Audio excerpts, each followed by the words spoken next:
आमर जेहेतु हस्टेल खाया तैयारी होची आम पाखे तो ग्राइंडर ना से आम अंडा तरकारी दीटा पियाज काटिचु चॉप करूँ आ गोटे टमाटो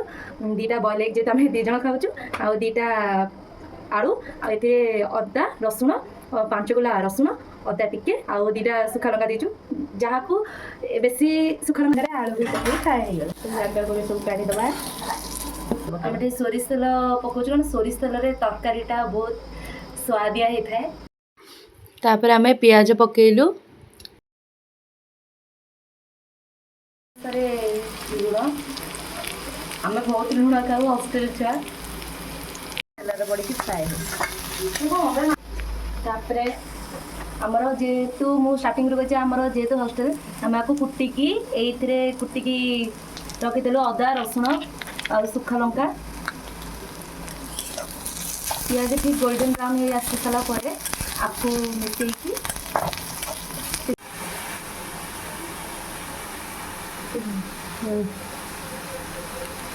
एटा टिके तीखा कलर आसब तरकारी एवरेस्ट गरम मसला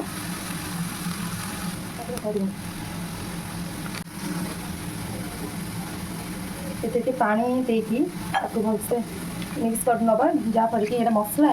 भलसे मिसीज तापर आम चॉप कर गोटे टमाटो गुंड मसला गुड़ा पानी मिक्स कर देदेवा